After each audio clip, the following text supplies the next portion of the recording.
الحمد لله كفى والسلام على عباده الذين اصطفى أما بعد فأعوذ بالله من الشيطان الرجيم بسم الله الرحمن الرحيم سبحان الذي أسرى بعبده ليلا من المسجد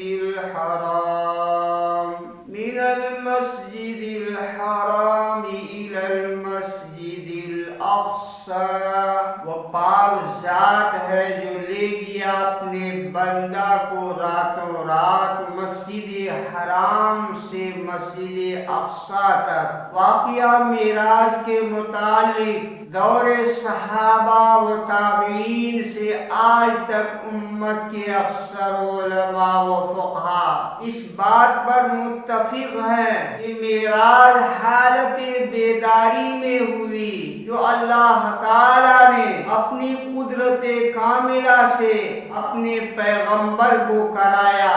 اس سیر کا مقصد یہ ہے کہ اپنے محبوب صلی اللہ علیہ وسلم کو عجائبات اور آیات کبریٰ دکھائیں، جن میں سے ایک معجزہ یہ ہے کہ اتنا لمبا سفر رات کے ایک قلیل حصے میں طے فرمایا۔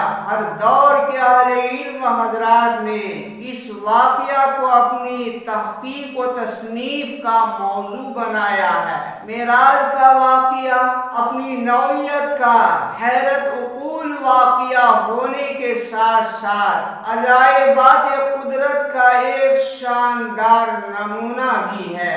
مسجد حرام سے مسجد اقصی تک کا سفر اسرا کہلاتا ہے اور مسجد اقصی سے آسمانوں کی سیر کو معراج کہتے ہیں۔ مسجد اقصی تک اس سفر کے لیے مخصوص سواری براق تھا۔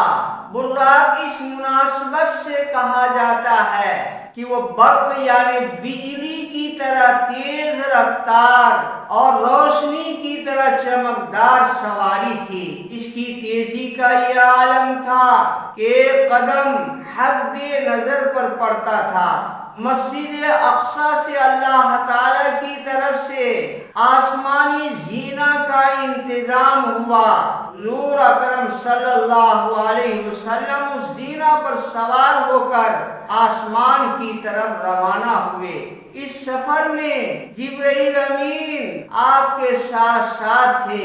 تمام آسمانوں کے سفر کے بعد جناب رسول اللہ صلی اللہ علیہ وسلم جب سدرۃ المنتہا تک پہنچے، سدرہ ایک عجیب الخلقت بیری کا درخت ہے، منتہا جہاں ہر چیز پہنچ کر رک جاتی ہے۔ اسی سدرہ کے نیچے فرشتوں کا ہیڈ آفس ہے جہاں بے شمار فرشتے رہتے ہیں۔ سدرہ وہ درخت کے پتے ہاتھی کے کانوں کے برابر ہے اور اس کے پھل بڑے بڑے مٹکوں کے برابر ہے۔